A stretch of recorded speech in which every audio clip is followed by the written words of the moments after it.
Great. Thank you, Ron. And I must say, panelists, isn't that MC doing a wonderful job? And he's so handsome, too. I don't know where Cyber Florida got talent like that, but they should pay him a lot of money, right? Seriously, everybody. Thanks again for joining us this afternoon. This is yet another panel in our Great Powers Competition in Cybersecurity Conference. And I'm going to provide a few brief opening comments. I'll introduce our panel, I'll introduce our rules of engagement, and then hopefully we'll get right to the meat of the matter, which is important. The Great Powers Conference, of course, is all about competition between the United States and its near-peer great power rivals, most notably Russia and China, but also their proxies like Iran and North Korea and other countries, and frankly, other non-nation state actors. And for the most part, we're focusing on pretty tactical things during the conference. The immediate cyber threat, which we've seen with SolarWinds, we've seen with Microsoft Exchange, we've seen in the state of Florida with the attempted hack of the city of Oldsmar's water treatment plant. Those are very immediate threats. And they come about because the United States is so reliant on information technology and as a consequence, so vulnerable to those threats. This panel, however, is taking a longer view. There is also a war for talent in cybersecurity, both within our borders and across the globe. There are some estimates that range from no less than 500,000 cyber-related vacancies in the US to as many as a couple of million. All I know is there's a lot. And the labor market is hyper-competitive. Even as we try to solve that talent gap in the United States, our competitors, like Russia and China, are producing literally, in some cases, 10 times the number of STEM and cyber graduates. Now, they measure them differently than we do, and it's not just a quantitative difference. There are qualitative differences in those hidden in those numbers. But be that as it may, we are behind the curve when it comes to developing, recruiting, retaining, and deploying cyber talent to defend the United States, whether that talent is in uniform or dressed like us. And we have a very, very illustrious panel to talk about closing that cyber talent gap today. Some real thought leaders here. Joining me this afternoon, and I'm only going to briefly introduce them because their extended bios are on our website and in our conference book. We've got all good friends of mine, Rodney Peterson, who's director of the National Institutes for Standards and Technology's National Initiative for Cybersecurity Education. And one of Rodney's jobs is to take the long view.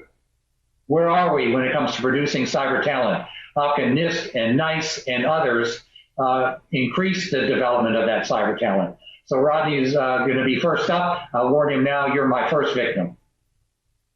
Also joining us are Ms. Angie Bailey, who's the Chief Human Capital Officer for the Department of Homeland Security, another longtime friend and colleague.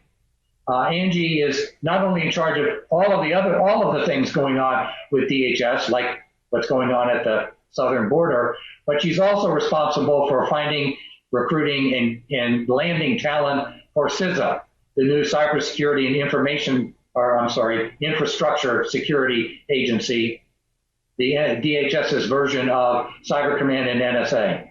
So she's on the hunt for talent. Joining her is John Kaplan, another human capital expert.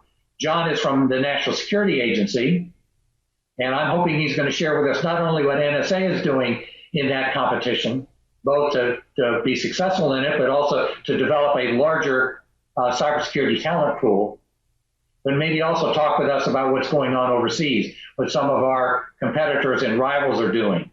John is the deputy director for something called the Workforce Support Activity in NSA, which means he does anything at all, anything and everything having to do with people. All of the HR stuff you would expect, like recruiting and hiring, but also training and education, physical and personnel security, you name it, John is in charge of it. And just a year ago, he had a full head of hair and none of it was gray. And last but not, I'm just kidding, John and I go way back. And last but certainly not least, Dr. Iman El-Sheikh. Wave to the crowd, Iman. Hi. Iman is an academic, but don't let that fool you. She is in charge of the University of West Florida's Cybersecurity Center. She's got a fancy title like Associate Vice President, which means she's a high muckety-muck on campus. But she's also the lead for at least 2 grants that I know of from the National Security Agency, both to focus on the development of more cyber talent. So she's on the front lines, as are all of our panelists in this competition for cyber talent. So here's how we're going to proceed. And it is not going to be in the usual way. I'm not going to ask each of our panelists to do 5 to 7 minutes of opening remarks, because as we've all experienced, that usually takes 10 to 15 minutes. And if you're the 3rd or 4th panelist, you rarely get anything to say. We have about an hour. So I'm going to direct one question to each of our 4 panelists. I'm going to encourage the other panelists to chime in responding to that question, but then we're going to lather, rinse, repeat. And I'm going to ask another victim, another separate question, encourage you all to chime in, and we'll get at least 4 questions in before we break and then reconvene later for the live Q&A session during the actual conference. So Rodney, as I warned you, you're my first victim. And you've got to take the long view. So where are we in this war for cyber talent? And particularly, where is the U.S. in the development of cyber talent? And if you want to say a few words about what NIST and NICE and all of the things that you've got your hands on, what they can do to help increase that talent pool, please be my guest. So Rodney, over to you. And again, thanks for joining us. Thank you, Ron. And it's my pleasure to be with you and the other panelists as well. I suspect many of you are familiar with the National Initiative for Cybersecurity Education led by NIST, but just in case you aren't, I want to remind you that we are working together to coordinate a robust community that's working together to advance an integrated ecosystem of cybersecurity education and training and workforce development. And that includes partners in the federal government, such as those on the panel today, partners in academia, such as University of West Florida and others, and those in the private sector as well. And I appreciate your reference to the long-term view because, as our name implies, we're very invested in cybersecurity education, which we're firmly committed to being a long-term solution. But as I'm sure our speakers from DHS and NSA can attest to, we have an immediate workforce demand that we can't wait 4 years, 6 years, 10 years for our students to graduate and fill that workforce need. So we have to think about how to meet the workforce needs now, today, immediately, as well as over time. And I stress that because it reminds us of a couple things. One is that there are multiple pathways to a career in cybersecurity, and that's why NICE works with the Department of Labor on apprenticeships as a way that individuals can enter the workforce immediately while they get their training and education. Another pathway might be an existing worker who wants to become skilled in cybersecurity and take training courses and try to either change careers or upskill, as we say, to increase their employability both within their current environment and potentially for other employers as well. So those multiple pathways to a career in cybersecurity are really critically important, and we try to take a comprehensive look at what needs to be done. Just to answer your question about kind of where we are, what's the current status, and you used the word cybersecurity talent, I think there's 2 different ways to approach that question. One is in terms of the workforce need. How many open jobs are there in cybersecurity? One of the things that NIST and NICE has done is invested in partnership with Burning Glass and CompTIA to develop a website called CyberSeek. And cyberseek.org will show you that there are over 500,000 open jobs in cybersecurity related fields today across the US. That website breaks it down by state, metropolitan area, public and private sector. And that's not an insignificant number. You also have to consider that there are almost 1 million people currently employed in cybersecurity as well. So we're not only dealing with demand, but we're dealing with the current workforce, which is growing as well. That's one perspective. And I'm sure if you're a hiring manager, somebody trying to fill jobs, you think about that open job position. The other way, though, is to really think about the skills or the competencies we need. And I think, quite frankly, that's where the future is, in fact, the present is, which is why NICE is also known for our NICE framework, or our workforce framework for cybersecurity. And just a couple of weeks ago, we reintroduced into that process a list of 54 nice framework, competencies, as a way to get people thinking about not only jobs, but the skills and the competencies that they need learners to bring to the workplace. And so it's that approach to competency-based education that leads to competency-based hiring, and I think maybe a more accurate way in the future to talk about talent. That is the long view, and it does take time, and we don't have it. I remember a study done by RAND back when I was worried more directly about cyber talent in the intelligence community, and RAND basically said, look, if you wait 20 or 30 years, the labor market will sort itself out. It'll produce all the talent that you need, and so don't worry.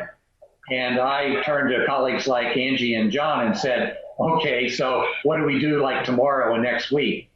John and Angie, let me ask you, you've had to deal with not just the immediate filling jobs, and I'm going to come back to that here before we finish, but you've also had to think about the long view. So what can the nation do in the long term to increase the cybersecurity talent pool? Not just filling the vacant chairs that you've got today, but the long view. And Iman, I'm going to ask you to comment on the same question before we move on. Yeah, sure. Would you like me to go first, Ron? Go ahead, Angie, yes. Okay, all right. So I agree, like with the long view, one of the things that I'm often preaching is that we can't wait, right, until folks are a junior in college, that some of the things that we really need to do is start building out our programs, I think, at a much, much earlier age. And so some of the things that we'd really like to see us doing, and it goes beyond, by the way, just with the schools, and it also goes, I think, with these private-public partnerships that we would like to really see be increased across the board as well, especially encouraging talent sharing, because we all know that folks that come into our areas are not looking for 30-year careers anymore. I mean, I think that they are actually looking for this opportunity to come in and out of government or in and out of private sector. So that's one of the things that we think would be really important. And also, I think facilitating some collaborative research and development on technology that's significant with the industry would be extremely helpful as well. And then, again, even supporting some of the industry collaboration and some of the opportunities that might be there. So along the lines of schools, though, one of the things that, I don't know, back in the day, whenever at least I was in school, you would have kind of like the co-op programs, right? And it was more of a technical trade schools. And so I would love to see that be reinstituted as well. I think sometimes it's like college or nothing these days. And so, you know, maybe before we get to the point of having an academy, that we actually think about developing more technical trade skills, or schools, I'm sorry, that give us the ability to dive a little bit more so into these highly technical cybersecurity fields. So those are just a couple of ideas that I have. That's great. And I want to come back to this notion of a cyber academy. I know that there's at least one bill in Congress proposing something like that, and I want to get your views on that. But before I do, John, you and Angie both, you at NSA and she at DHS, have done what you can to increase the size of the labor pool, particularly the pipeline, starting in elementary school, middle school, even high school and college. Could you talk a little bit about that sort of long view, even though NSA, frankly, is limited in its resources and ability to do that? Sure, Ron, thanks. And thanks for inviting me to participate today. So our National Cryptologic School partners with the National Science Foundation and Rodney's organization in these what we call Gen Cyber camps. And we go out to grade, they're focused on grades K through 12, and we have them all over the country. And really the younger you go, the focus is to try to just expose younger people to cyber, basically, to cyberspace, to the challenges you're going to face in cybersecurity, to just telling them, okay, you have a cell phone and this is what you need to think about, and just kind of introducing it to them at an early age so that maybe we pique their interest. And as they move on through high school, and we're seeing more and more high schools have courses in cybersecurity, which I think is a positive trend. It's nowhere near where it needs to be, but it will continue to grow, we believe. And then as you get into college, we have our Centers of Academic Excellence. We started in 1999 with 7 Centers of Academic Excellence, and I know Iman's going to talk a little bit about that. We have 330 now in cybersecurity across the country who have programs that are certified by NSA to train cybersecurity professionals. So in the education system, you need to start early and try and start introducing people, young children, to cybersecurity challenges and pique their interest going forward. So that's what we're trying to do. In our recruiting effort, we focus on STEM like everyone else has done, but what we're also finding is you can go beyond that, and we need to look at more disciplines. And we believe across cybersecurity realm, we need to start not being, sometimes we say STEM snobs, and focus on other types of disciplines that can bring a lot of things to bear in the cybersecurity world. Thanks, John. And Iman, I'll warn you now, I'm going to ask you later to talk a little bit about what the academic community, the university community can do to increase the size of the labor pool. But let me ask you again to take this long view that Rodney has talked about. How do you increase the interest of people enrolling at your university in cybersecurity? I once did a study for the Department of the Army on recruiting young soldiers, and they basically said, look, young people make a career decision by the time they're 17 or 18. By then, it's done. It's cast in stone. They may later change their mind, but for the next 6, 7, 8, 10 years, they've decided on a path. How do you get them to decide on a path that leads them into cybersecurity? Sure, Ron, and thank you for the opportunity to be on this panel with esteemed panelists, and it's great to be joining you. I think, as my colleagues have said, I agree with everything so far, and I think specifically, we need to work on building a culture of cybersecurity from the ground up. I think that it starts way beyond, before high school, as you mentioned, even I'd say as far as kindergarten and elementary school, not to teach them cybersecurity technical skills, but to start with cyber hygiene. The current generation grows up in a digital world. That's all they know. In fact, many of them are provided laptops or mobile, other tablets or other devices as part of their school learning. And all their work, and especially last year with the COVID-19 challenges, many students have been working remotely.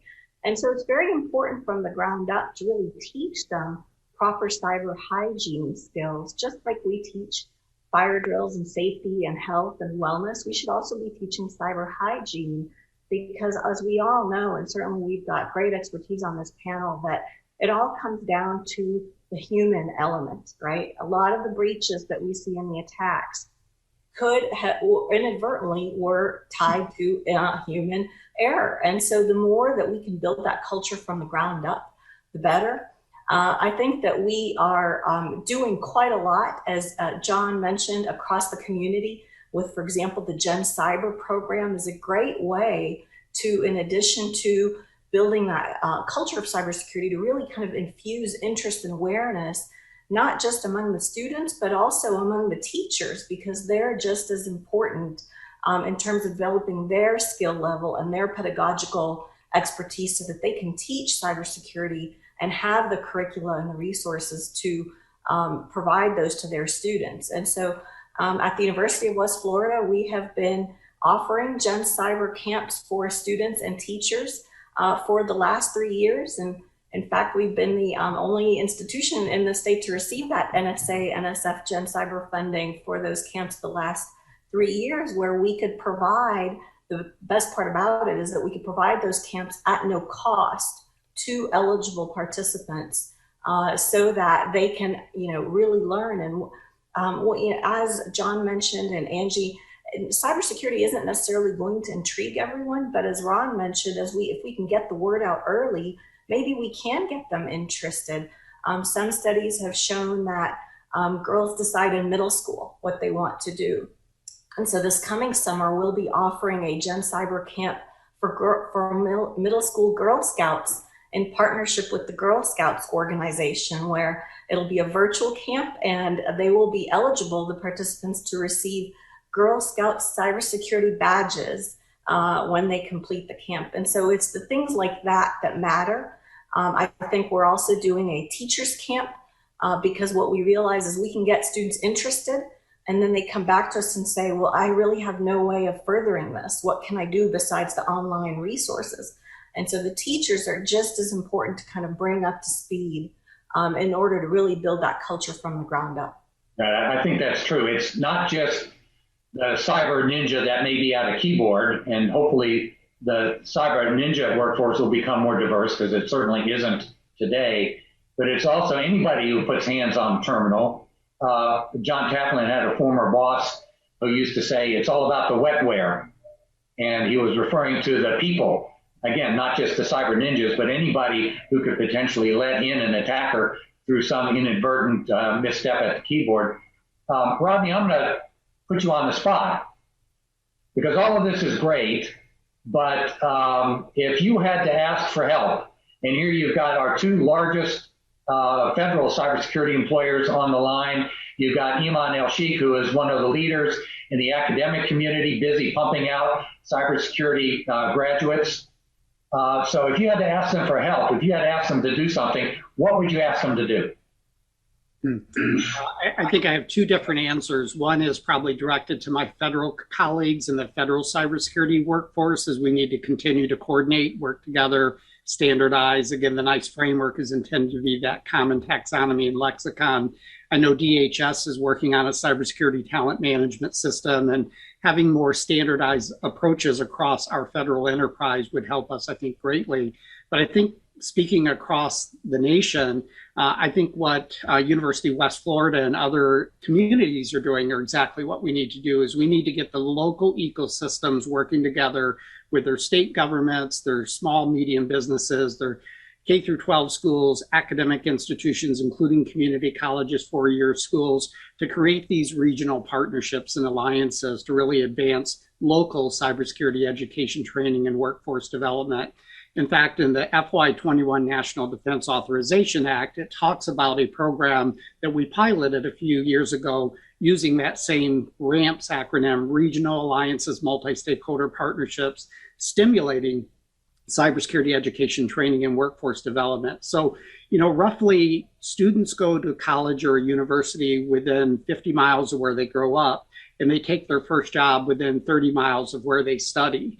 And so it's not what I can do across the nation, but it's what local communities can do working together to solve this problem based on national standards, national partnerships, and kind of national models. So, again, my answer to my government colleagues would be for us to work together and standardize. For the local and regional communities is for them to organize as well. I like the model, sort of a national strategy, a national framework, but executed locally. And I think, John and Angie, you may want to comment on this. Angie, I'll let you go first. The fact is that you both are involved, even though you're large national federal employers, you're both involved in a lot of local efforts with local universities and local school systems like the Gen Cyber Camps to increase the size of the pipeline, right? Yes, absolutely. We have quite a few things that we're doing at the local level. One of the ones that jumps out at me that I was just thinking about is we have actually a partnership. I'll go even really local. Prince George's County Public Schools Career and Technical Education Program in Homeland Security Emergency Preparedness. That's for our high school students. We've also, with Georgetown University Cybersecurity, we have the internship program that we've done for, now again, that's at the graduate level. We also, of course, use the SFS program, the Scholarship for Service. We have a cybersecurity talented initiative. I mean, the list goes on, right, of all the different things that we have concentrated with the schools and all. I wanted, if you don't mind, Ron, though, I'd like to pull the thread a little bit on something that I think it was John that said this one.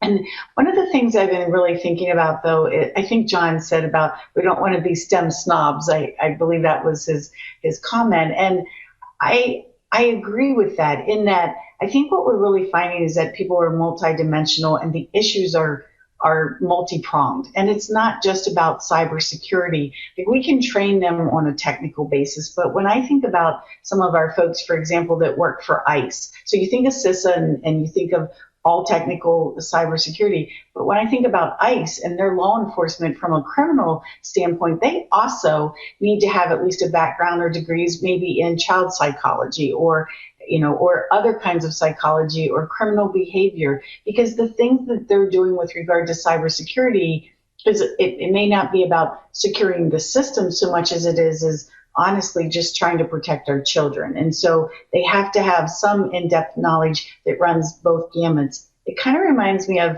you remember probably back in the day with DOD, with the acquisition workforce, where they were just, so bent on them having 24 semester hours in business. But when we really dug into what made a successful career in contract specialist, was actually having degrees in English.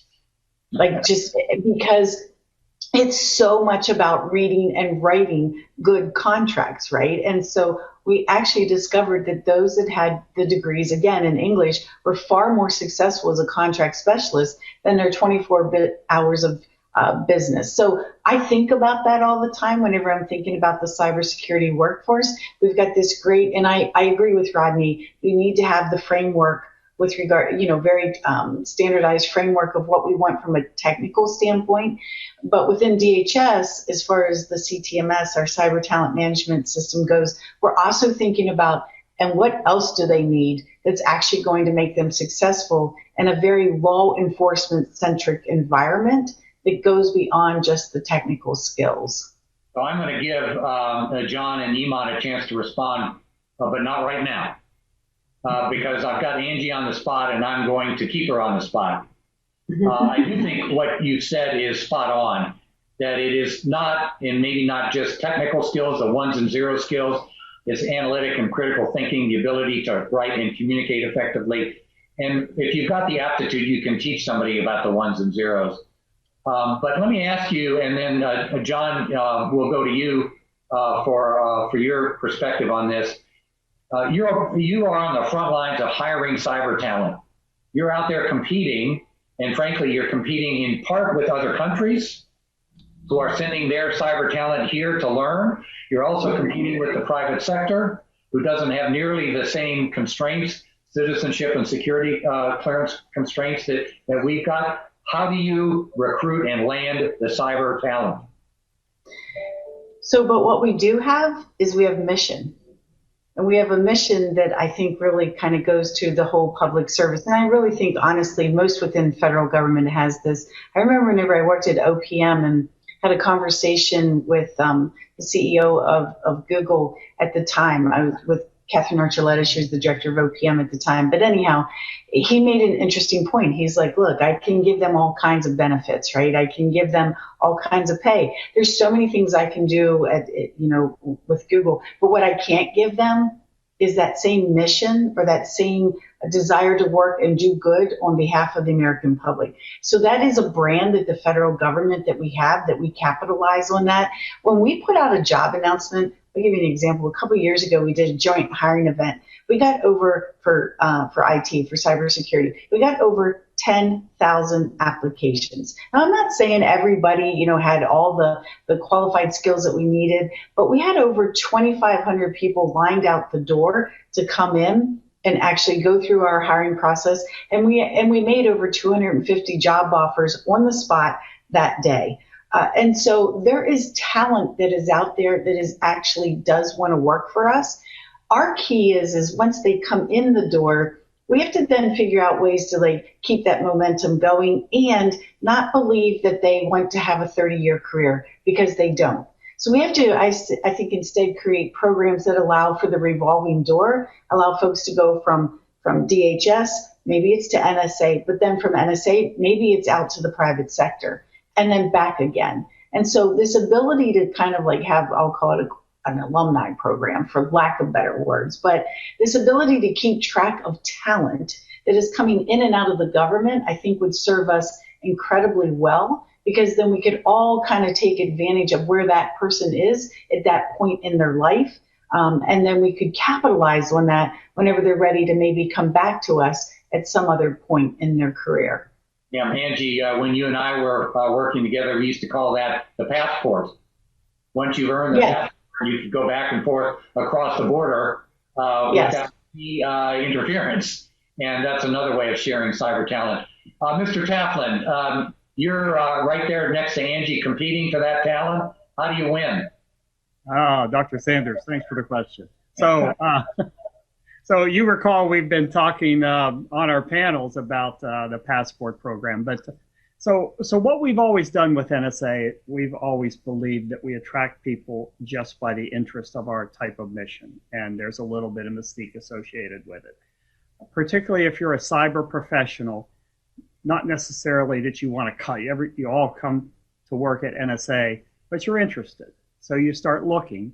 So we try to attract that number of people who are interested, get them in the door as quickly as possible, which is always a challenge with a clearance process. And we used to think once we get them in the door, the mission will grab them because it is pretty cool, and it does grab them. But we thought we had to hang on to everybody for 30 years. But we're starting to change our philosophy on that now, because we are seeing people come in 3, 4, maybe 5 years and then leave. And actually about 1 out of 2 eventually come back for a little bit. So we are seeing a little bit of this movement between the private sector and the public, government, come in, get trained a little bit, go out and work in the private sector, get more experience. And then if we can get you back in with that experience, it's even better for us. It's all about the money, right? It's all about the money. So we pay a number of different incentive programs, incentive pay for people who have certain types of skills that we're looking for, STEM primarily, cybersecurity now. I would like to go back to that discussion that Angie kind of picked up on about the different types of disciplines. We really did go after computer science, network science, data science, different types of engineering. But you do have to be able to write, particularly if you're writing intelligence reports. You've got to be able to have an analytical mind and think through some of the problems a little bit more. So it's not about just hacking. It's not about just getting out there into a network and exploiting what's out there. It's about being able to describe that and tell that story and figure out what it means. So that's important to us.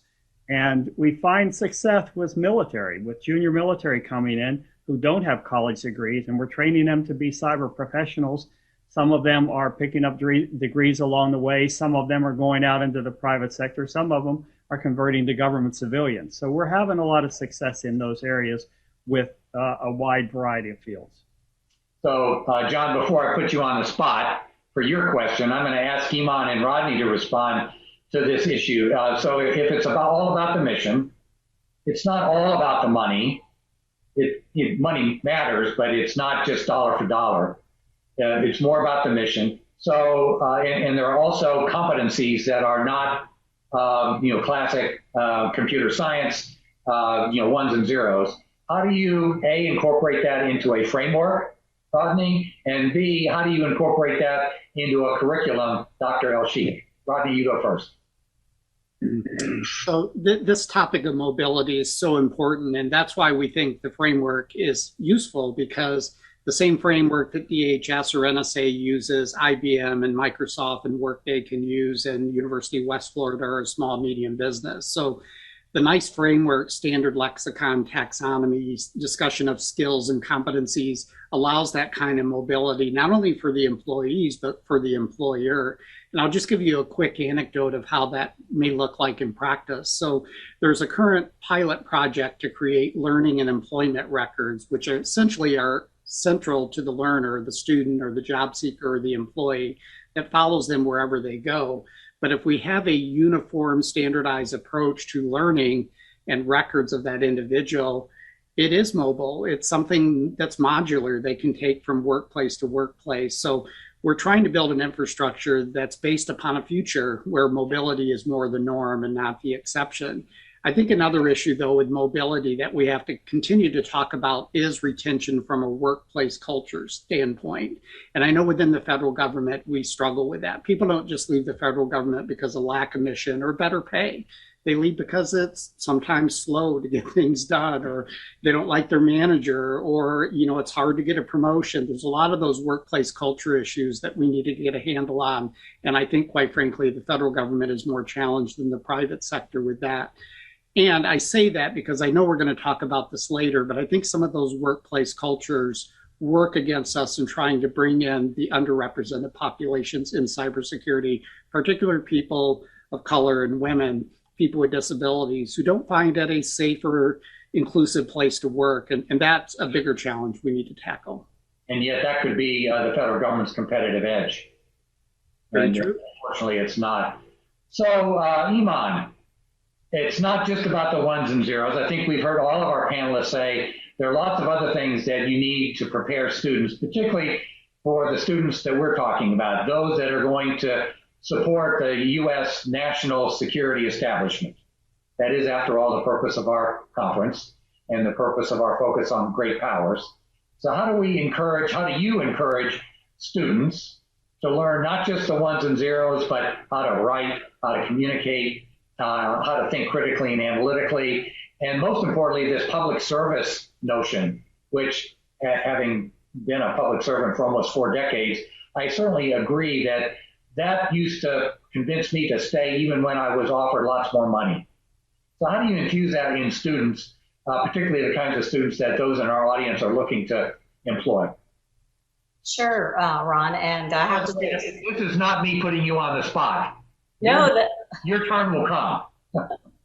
this is a great discussion, and I certainly agree with everything my fellow panelists have mentioned so far. And I think, it is very important, I think, the point that John and Angie and Rodney have brought up in terms of the multidisciplinary nature of cybersecurity, and emphasizing that. And for us in the education world and as educators, making sure that we not only offer programs to meet that and offer programs that provide those skills and competencies in addition to the technical skills, the problem solving, the communication, the teamwork, the writing.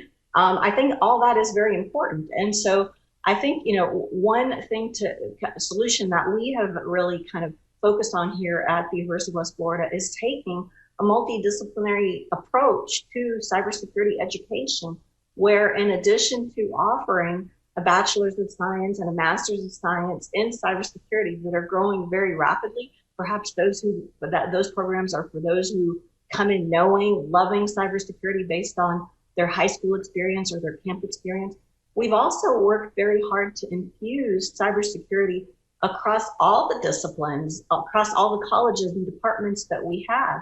And that's one of the roles that the Center for Cybersecurity takes, is really to work across the academic mission with the College of Business, with programs and policy, with criminal justice and law and psychology, and lots of others, English, to make sure that we have opportunities for students to take cybersecurity courses and to develop skills, and for them to know that there are great cybersecurity jobs out there waiting for them. And so, as we've heard, for example, from Angie, where communication and writing skills are so important, we're also seeing growing need for those with psychology backgrounds for the forensics analysis and behavior analysis patterns. We're also seeing huge needs for cyber law expertise and policy expertise.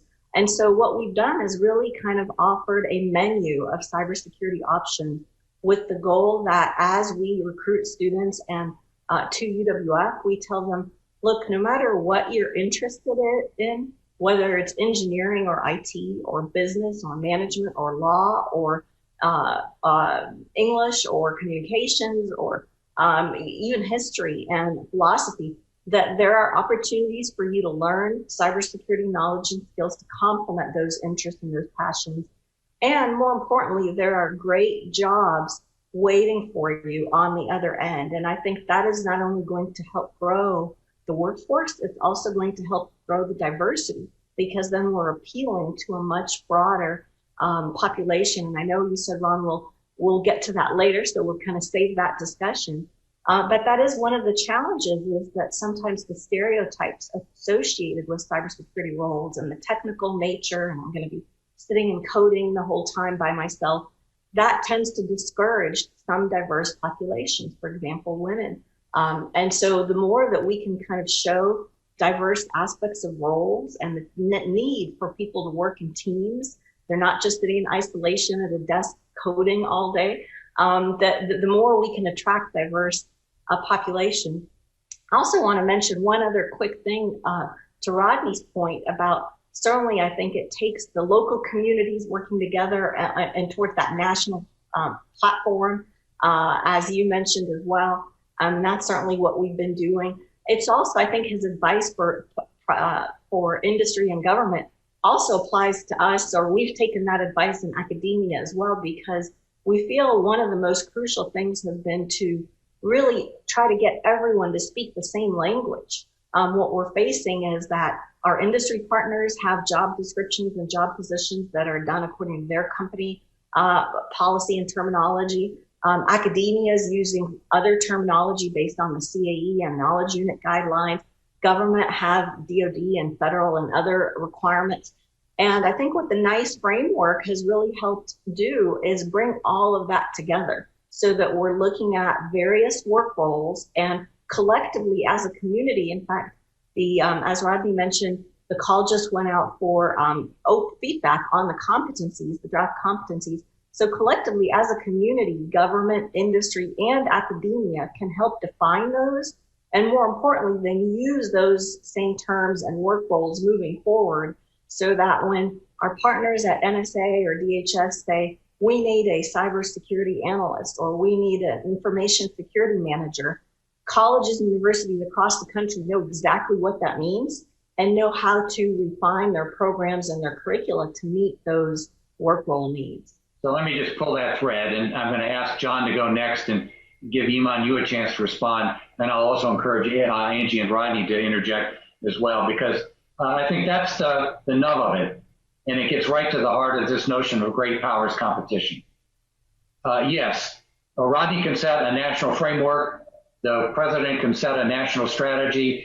It's all executed locally by individual employers and universities and community colleges, et cetera. Very, very, very decentralized. That's not necessarily the model, however, that Russia and China and others are pursuing.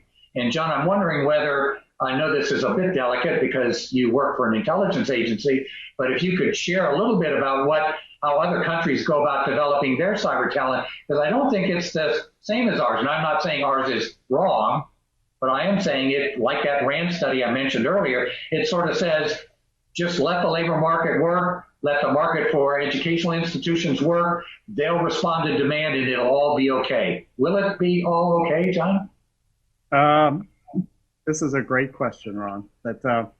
So cautiously, we know Russia and China are two primary adversaries in cybersecurity world, are identifying children at an early age, usually in what we would say elementary school, and identifying them with skills that would be needed in the cybersecurity realm. And they start developing them at an early age, up through middle school, up through high school, through university, if they do that, or straight into different training programs to create cyber professionals. If you look at we're talking great powers competition. You look at SolarWinds, that took thousands and thousands of cybersecurity professionals to probably, have that type of an impact.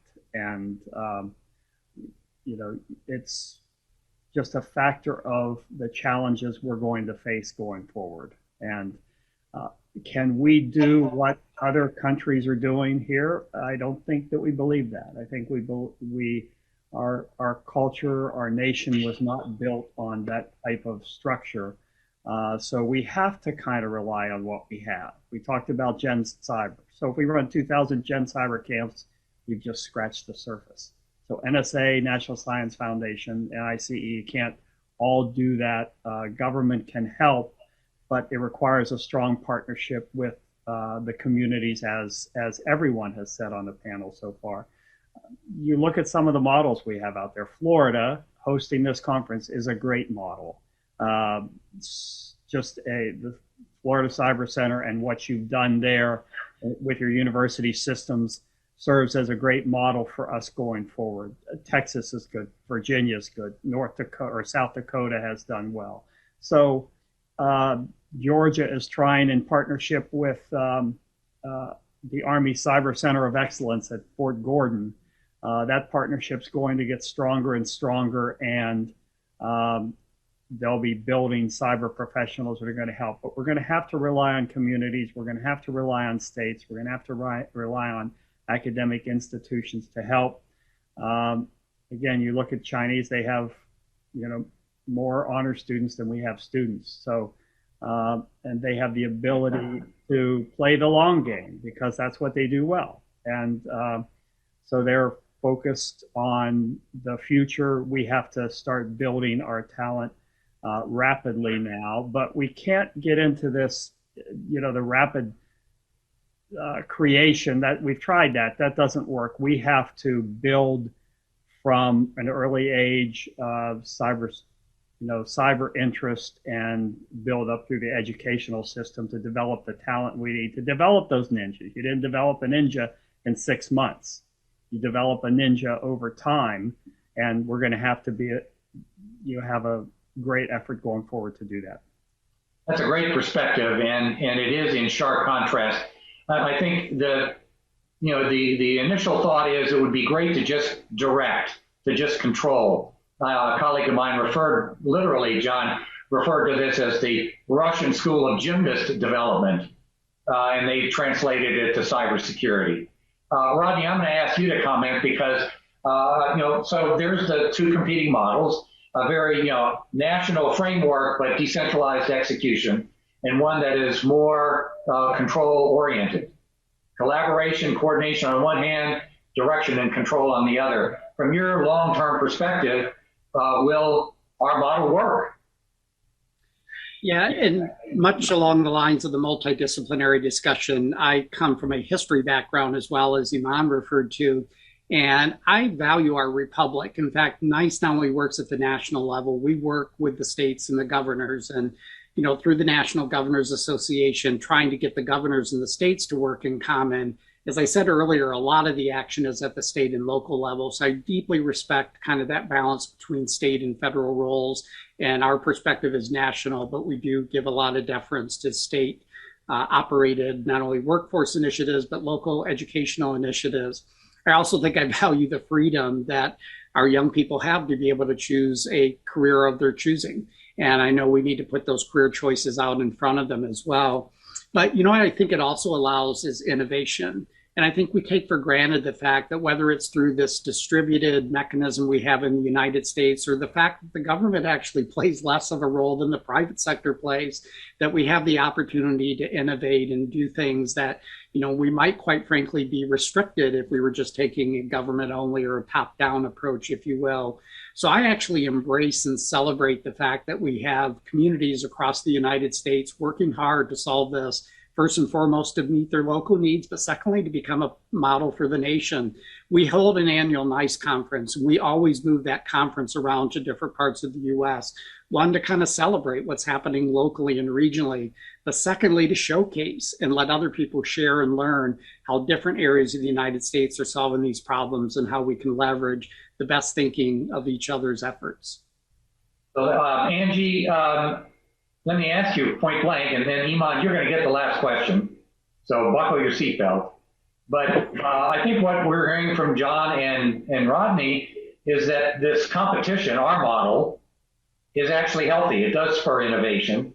And while it may not be as surgically precise as the Chinese or Russian models, where they literally pick you on, boy, if they guess wrong, I guess they're in trouble. In our case, it's far more competitive, but that's the kind of thing that spurs innovation. Your thoughts on that?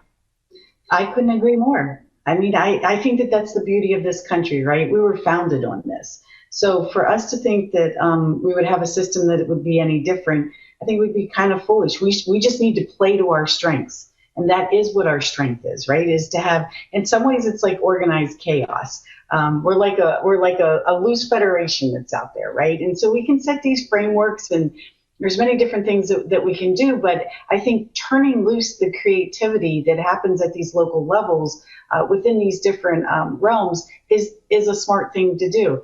It doesn't mean that their system is wrong or bad. It just works for their culture. I mean, that's who they are. That's how they've always been set up. This country was never set up that way, ever. It was, I mean, if you even look at like our Constitution or our Bill of Rights or, you know, our founding fathers and all the, again, organized chaos that they had, and out of that came some pretty significant documents, right, in a pretty significant way that we're going to go. So I think that we capitalize on that instead, and we will be successful because we are always successful. It just may be a little bit more bumpy along the way, and it may not look as polished and as smooth as it should. But I think underneath all of that is like this whole American spirit of like, hey, we can get this done. We'll come together. We'll figure it out. We'll fight like hell because that's what we do, right? We fight all the time. But behind and underneath all of that, I think is our ability to get this done. So I agree with my colleagues completely. I think that I do believe that we're on the right path for America, right? And I think that that's what's important here is to understand that we do things that are just like whatever we do within DHS, it's right for DHS. As we're building the cyber talent management system, as an example, it is built by and for DHS. And I'm often asked, will you give this to other departments and, you know, to be able to use? Absolutely. I'll give you the entire framework, but it's built for us. So what might go on in HHS or what might go on in education or DOD or NSA or any of the other agencies, they're going to have to grapple with that as well and figure out what works best for them in order to deliver whatever it is that they're delivering, whether it's a new personnel system or it's how they're going to conduct their cybersecurity business. And so I'm just a really, really big believer in understand the culture in which you operate within, and then figure out how to make that work and how to make that improved, rather than trying to be something that you aren't and probably never will be. Having said all of that, and I disagree with I agree, with everything you said, I'm still going to ask Iman. Well, it's going to be quite the panel if you disagreed with everything. Well, that would certainly create some controversy, but we're running out of time, so we'll save that for another day. But I do agree with you. But I'm still going to ask Iman to speak on behalf of the academic community, because you're part of that community. And while every university has its own programs and its own initiatives, hopefully all swimming to the framework that Rodney establishes, is it still all about degrees? Because that's the business that universities are in. Is it all about degrees? Even if you offer a variety of degrees, is that what it's all about? Or what other things can universities be doing to increase the pipeline, which I think is what we're all saying. It's not about picking a few winners from amongst, kindergartners. It's about creating a larger talent pool, let agencies and employers and universities compete for that pool, and the innovation will win out. But what can universities do as part of that equation? Sure, and I agree with everyone. This has been such a great discussion. I think there are, kind of carrying that theme of what Rodney and Angie and John and you have said is that the academic community needs to support and, in fact, advocate for flexibility, innovation, and for flexible, programs and innovative programs and pathways that will help address the national crisis that we're seeing in workforce, cybersecurity workforce, and help keep us ahead of our adversaries. And as Angie pointed out, do it in a way that is true to us as America. I think that is how we've gotten this far in advancing in innovation. And I think that that's, what we really need to continue to do is not just look at it as a degree for everyone. So I'll kind of speak more about your second question, Ron, in a minute in terms of is it all about degrees? Absolutely not. I think it's about finding other programs and pathways in order to really broaden the aperture of who we are at least promoting cybersecurity to. We can't get them to become cyber ninjas or professionals or leaders if they're not even aware of it. And so the more we do to offer programs such as apprenticeships, internships, co-ops, high school bridge programs, articulation agreements with state colleges, accelerated programs between undergraduate and graduate degrees, alternative credentialing programs. It's great to see the federal government now moving toward alternative credentialing programs that then we can really kind of look at, back to what Rodney was saying, what are the competencies? I think that's the other key thing is rather than focus on the degree programs, focus on the competencies. That's what the academic world should be doing. What makes individuals employable, right? And how can we identify the various work roles that the programs target and what competencies, tasks, knowledge, and skills are needed for those work roles? And then as educators, our role is to make sure that we deliver those competencies and skills to individuals. So it's not necessarily about, do you have the cert? Do you have a degree from University X or University Y? It's about, when you start your job, are you first of all employable, and can you start from day one?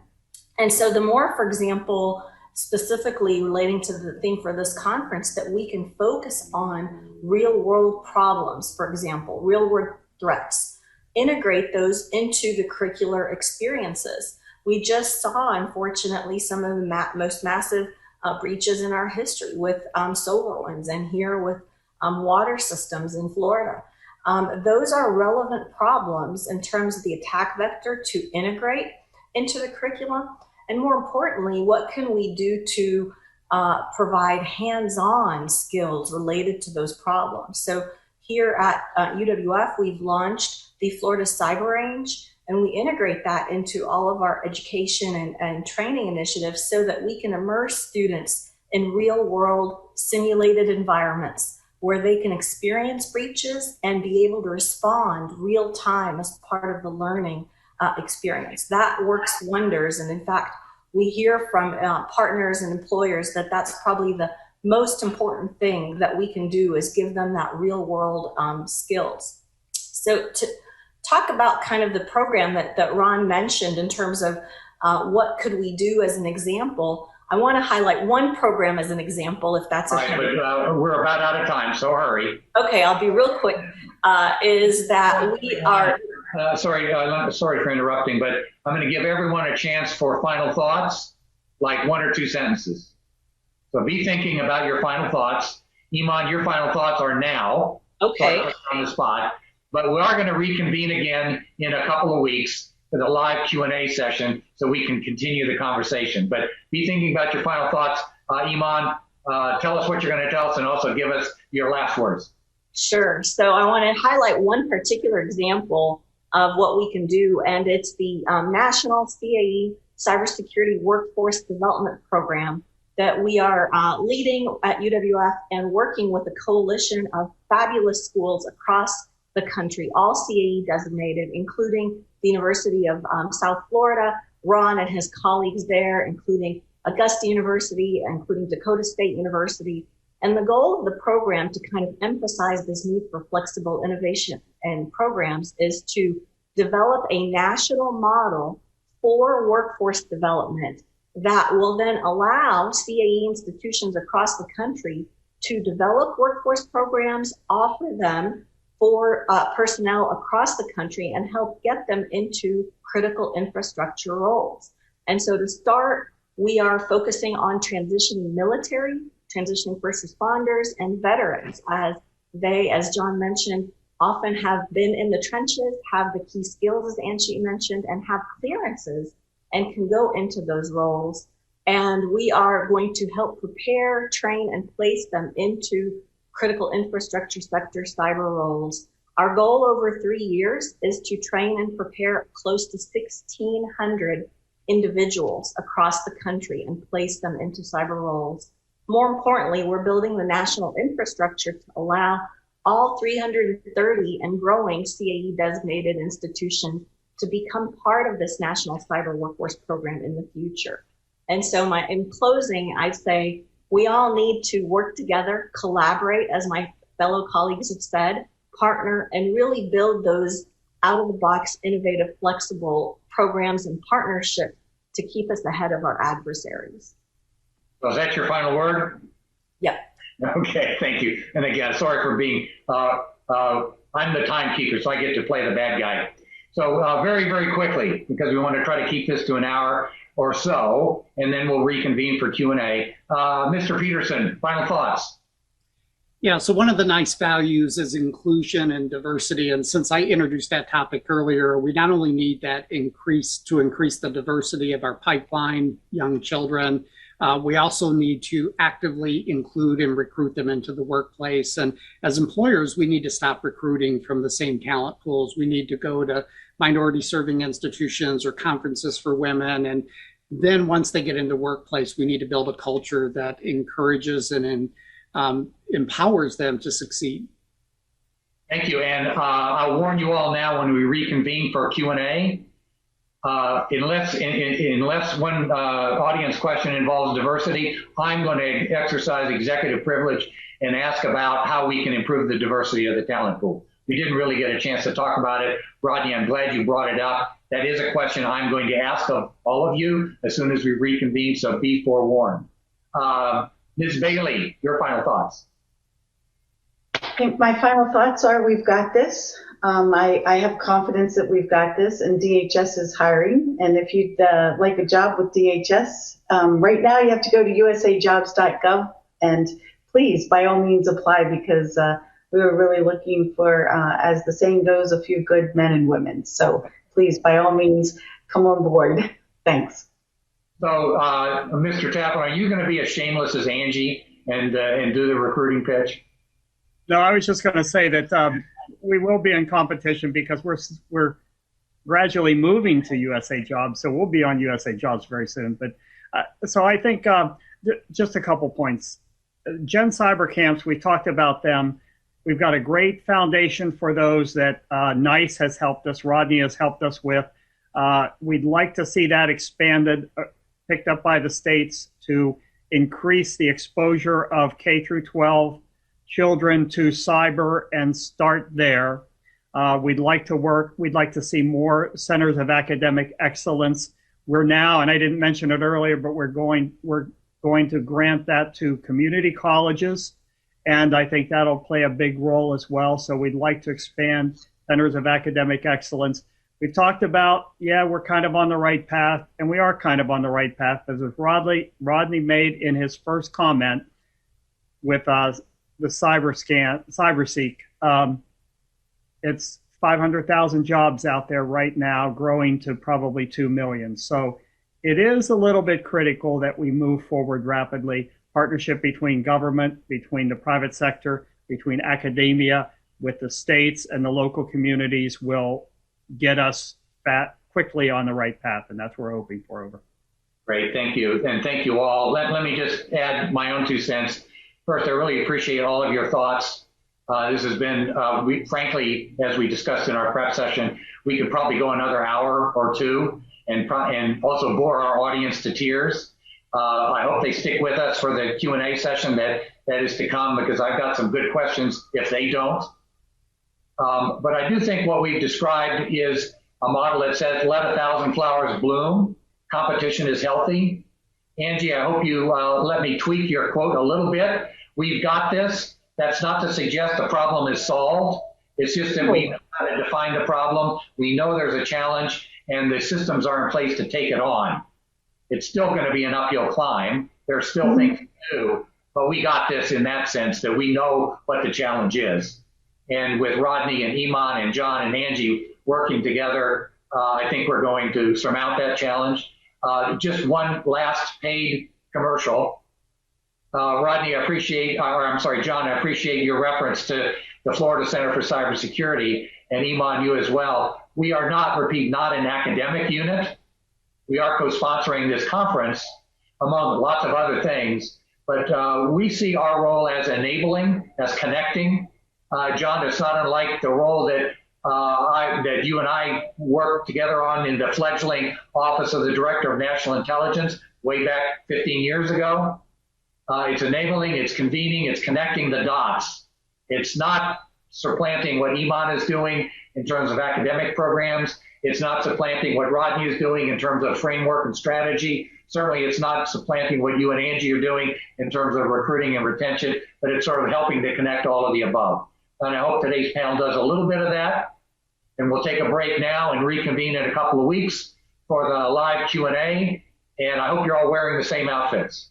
So with that, thank you all very much. Thanks again for sharing your time with us this afternoon. And audience, thank you for listening in for so long.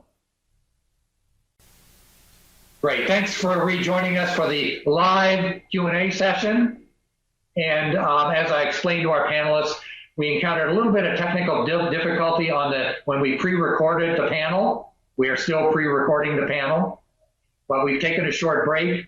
And I've got some questions here, and we're still getting questions from our chat room to ask of the panel. So this is a substitute live Q&A session.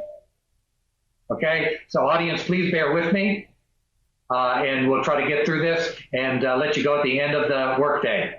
All right, so I've got 4 questions here from our previous discussion as well as from the chat room. First one goes to John Taflin. So much of the federal government, particularly the military, we have a substantial military audience for the conference today. So much of that work requires security clearances and U.S. citizenship. What can we possibly do to start the clearance process early and get students in the pipeline who are interested in our kind of work? What can we do to get them clearances so that they can actually do that work? Well, Ron, we have, that's a good question. We have 2 things basically that help address this initially. One is we have a lot of intern programs that college students participate in the summertime, and they get a clearance before they come to work in the summer, and then when they graduate, they already have the clearance and they can come to work. We also start accepting applications for college students in October, November, prior to their graduation in the summertime, and we process their clearance throughout that time until they get their degree, and they update their record at the last minute, and we hire them over the summer. So we do a pretty good job bringing people in under those programs. We don't do a great job when people apply to us in May, right at the time they're graduating, and they're interested in a job, and it's going to take 6 months probably to get that security clearance. And there's no way around that. If you're going to work classified work at the National Security Agency, you must have a top secret clearance.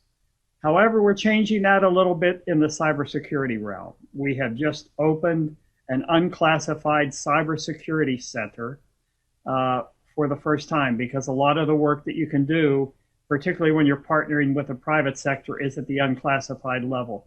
And we're going to hire people who do not have a full scope background investigation that leads to a top secret clearance. We're going to hire people at the unclassified level. Now, there'll still be some vetting, there'll still be some background checks that we're going to do, and we'll probably start processing them for a clearance, because ultimately we want them to be able to work between unclassified work and classified work. So we'll still process them for clearances, but we'll hire them at the uncleared level to begin working at NSA. And I think that's going to be, that'll help attract a lot of people as well. That's outstanding, John. Thanks. I think if there's an overarching principle, the sooner we can get students sponsored for clearances before they graduate, the better. Have I got an initiative for you and Angie? So we can talk offline. But one of the things that the Florida Defense Alliance and the Florida Board of Governors for Higher Education and Cyber Florida have been working on is a way to start the student clearance clock earlier. So stay tuned. We'll talk offline. Angie, I'm going to let you weigh in on this question when I ask a question of you on the Cyber Academy. But before I do that, let me ask Iman, and Rodney, you should feel free to jump into We barely touched on the question of diversity, but we know that's one of the ways to solve the talent shortage problem, to make the talent, expand the talent pool so it's more diverse with women and minorities. How do we do that? Sure. I think it's not only an important way to, expand the talent pool, but also is crucial for innovation. Because the more that we can build teams that bring together diverse perspective, experiences, backgrounds, the more we will create innovative solutions and keep ahead of our adversaries and stay in the lead as the great power. I think there are several things that we can do across the board to enhance diversity and broaden participation in cybersecurity. First is really identify ways that we could provide more mentors, role models, and diverse peers across all levels, starting with K through 12 and higher education. Individuals want to see or work with someone like themselves. And so it's important in our messaging that, for example, here at UWF, we have the Cyber Ambassadors program that go out and speak to K through 12 schools and communities. And we want our cyber ambassadors to not only be the best and brightest, but to be a diverse group so that when they're going out, they can relate to the target populations that they're talking to. In addition, we need to support and identify organizations that provide mentoring and resources and role models for diverse populations.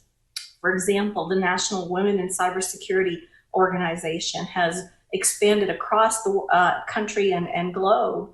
And here in Florida, we helped found the Women in Cybersecurity Florida affiliate as a way to support the recruitment and advancement of women across the state and help them network. More importantly, I think we also really need to look at the curricula and how we can develop curricula that actually attract more diverse participants and retain, as you mentioned earlier, more diverse participants. We often think it's just a matter of going out and spreading the word. But in fact, the studies show that you have to be able to relate to diverse perspectives and their knowledge and their experiences. And so as an example, if we teach, I'll give you an example from my early programming days. The first assignment we had in the Intro to Programming course was how to develop a library of car parts. I had no interest in developing a library, a searchable database of car parts. And so it's little things like that that are very important to the higher ed world and a role for CAE community to really kind of serve as a lead for helping other colleges and universities implement those measures. Well, I'll give you a quick anecdote to support that. I really love what's the saying, see it, be it, or see me, be me. The more role models we can provide. We were working on an intercollegiate cybersecurity competition and found that in fact, all of the participants were young white males. And they had a particular approach to that competition that may have been off-putting to women and minorities. And so we worked with them, and to their great credit, they were very open to this. We worked with them to change the optics of the program so that it was less focused on guy things and more focused on everything having to do with cybersecurity. Angie, I'm going to let you weigh in on that as well as Rodney as part of your questions. But Angie, let me ask you more directly. There's a proposal in Congress that says we should create a national cybersecurity academy like West Point, like Annapolis, et cetera. Is that the answer? It's not the answer. It is an answer, right? And so I don't think anything should be off the table. If we want to have an academy and we believe that might fulfill a need, then there's really nothing wrong with that. It creates an esprit de corps. It creates a networking group or folks that go through. It's lots of honor, lots of pride, etc. But it's not the answer. It just happens to be, I think, something that we put in our arsenal, and it becomes one more thing that we're able to invest in and support that drives the direction in which we want to go. And so all academies, right, I think in some ways struggle with the diversity, which kind of bleeds into the other issue with regard to the diversity and also creating an inclusive environment. And so I think the one watch out would be, and what I've seen sometimes is what happens is you'll have traditions which are beautiful things, but those traditions can then sometimes lead to environments in which others don't exactly feel like they're a part of. And so, as we create these things, I think we would just have to be really mindful of that. So, again, I think that there's a balance with all of this, and I don't think that it's a bad answer. I just don't think it's the only answer. So it's got to be broadened. And John, you may want to comment on this. I think if you look at the experience of the service academies, first of all, they used to be all male and used to be able to get 1 degree, right, in civil engineering. And they've now broadened it to include the social sciences, and the diversity of the academies is admirable. And maybe more importantly, the officer corps in the military is supplemented by ROTC. And you can go all the way to be chairman of the Joint Chiefs of Staff with an ROTC background as opposed to a service academy background. So I think if we learn from that experience, then Angie, I love the quote, it is a solution, not the solution. Thoughts, either one of you on that, or Iman and Rodney? John, you used to wear the uniform. What do you think? Well, I'm a product of one of those institutions as well. So all the primary forest service academies have colleges within each one of the academies now focused on cyber. So because there are career fields in all the military services for officers who specialize in cyber. So the colleges are there to help build that in the academies, who train people across multiple disciplines for all the various jobs that they have in their respective services. The Merchant Marine Academy is a little bit unique in that it produces merchant mariners. That was by special legislation. So I can see possibly a service academy at some point that had that similar focus like that. We know there are a lot of other military-focused academies or organizations like Citadel, who has a great cybersecurity program too.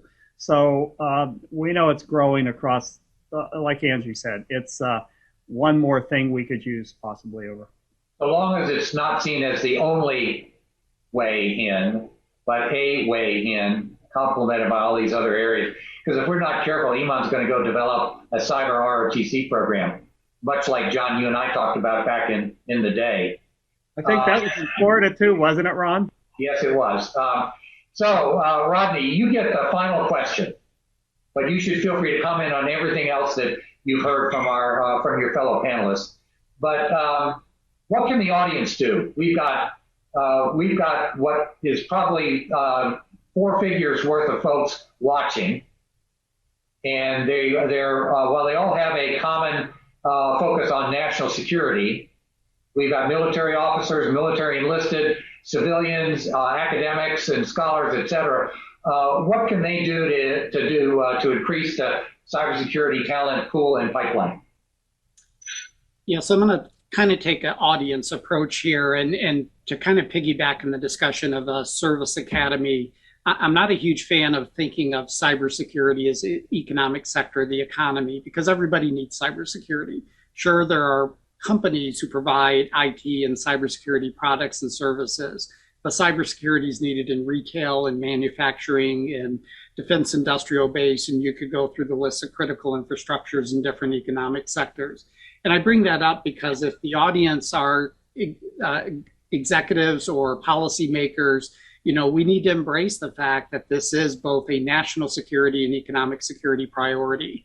And our legislation, our policies, our budgets, and everything else should reflect both the severity, but the importance of this to our future. And so I would really kind of appeal to those kind of decision makers, both at a national level, state level, and maybe at an organizational level, to take this as a priority. If you're listening and you're a cybersecurity professional or you work in this field, I would encourage you to do what you've been hearing for the last hour and a half, is be a mentor. Talk to young children about careers in cybersecurity. If you're a parent, talk to your children, your nieces, your nephews, your Boys and Girls Club in the community, the Boy Scouts and Girl Scouts. Be an advocate, do the kind of outreach we need to really to spread the word. And then finally, because awareness of cybersecurity not only is a career option, but the variety of pathways, the multiple disciplines that you can follow to get there, and really the variety of types of jobs and careers that await you that are cybersecurity related, it really requires us to double down on what I consider to be career awareness. And as we've said before, not only at the earliest and youngest ages, but for those working adults who might be of a generation that never heard about cybersecurity. So one of the things that NICE does annually, and this year it'll be the third week in October, the 18th through the 23rd, during Cybersecurity Awareness Month, is we do a Cybersecurity Career Awareness Week. And of course, we want cybersecurity career awareness to occur throughout the year, but we're having a very focused week, as we've done the last few years annually, to really double down on our messaging and our outreach to raise awareness about cybersecurity careers. And this year, for the first time, we're actually partnering with our other countries that are considered the Five Eyes in Canada, the UK, Australia, and New Zealand. We dropped the word national from the week celebration to say this is a global cybersecurity career and awareness event that we want everybody to rally around. So that would be probably my broadest appeal to everyone. That's great. And I'm going to mix a lot of metaphors here, but before I do, Angie, Iman, John, in that order, any final thoughts? What can our audience do? Besides send you talent, Angie. Yeah, besides send us talent. No, I think just continue with the creative ideas, right? I think that this is a partnership. So we don't, in the federal government, we don't have all the answers. I don't think academia has all the answers, and private sector doesn't have all the answers alone. But I think whenever we come together and we throw out these different ideas, I think we just need to be brave enough to give it a try. I mean, everything's not going to succeed. Some things may be spectacular failures. Okay, then we just chalk it up and move on to the next thing that we think would be of importance. And that's how we'll learn. That's how we'll grow. That's how we'll get better collectively as a team. Because the one thing that I have learned about cyber, because I was at OPM as well whenever we had then the nation's largest breach, is that cyber, it's a team sport. There is no way one entity is going to solve this by themselves. And so as we take the time to, I think, work together to explore what are the best options, to go ahead and try things, go ahead and get comfortable with failing at a few things, I think the sky's the limit in our ability to tackle these issues, including the hiring and the retaining of the employees, the skilling of the employees, and then actually securing the cyber networks within this nation. Great, thank you. Iman, and then John, I'm going to give you the last word before that wonderful MC takes over. Thanks, I agree. And to keep it simple, I think I think we should continue to promote and work towards the ABCs of cybersecurity: adaptiveness, be adaptive, be bold, and be creative, and work together. And as Angie said, we are in great shape and we will get there. And our goal is to solve that cybersecurity workforce challenge and move on to the next big thing to help keep us ahead. All right, John, you get the last word. A lot of your peers are waiting for it anxiously. What can the audience do? Well, if you listen to General Nakasoni's address, he talks about complexity, competition, and collaboration, the 3 C's as he calls them. And collaboration is the key. He also talks about a lot of different efforts that are ongoing in the states, across the country, an ability to pull those together and collaborate together and work towards a common goal of increasing awareness for cybersecurity in our country and interest in cybersecurity careers among our young professionals. Great, thank you. I think that's I'll go back to something we all said. Angie, you get credit for introducing the subject. I think if you contrast the Russian gymnast model with our much more chaotic, complex, but ultimately, hopefully more successful model, where it's decentralized, where there's a national strategy, there may be a national framework, a national Bible of competencies, if you will, but it's executed locally through 1,000 flowers blooming. And I think that's the advantage that the audience can take away from this conversation. Every one of us can do something about this. It's not that it's being done by some central agency or agencies in Washington. It is decidedly not a Washington problem. It's an everybody, everything problem. And every one of us can be a mentor. We're a parent, so we can encourage our kids. We can reach out to local school districts, whether we're doing that as individuals or members of a military installation or a government agency or a local, state or local government. Every one of us can do something about the talent shortage. It's the long game, right? It's not an immediate solution. It's the long game, but every one of us can affect the long game. So with that, let me thank my panelists again. In case the audience hasn't realized it, we really do have some thought leaders here. All of them are thought leaders. They're also good friends, and I imposed upon them to be with us over the course of this event. So please join me in thanking them silently at your terminals, and I will personally thank them each for all of their insights. Thank you all, and for the audience, we're going to take a break now and give you the rest of the day off. Thanks, everybody.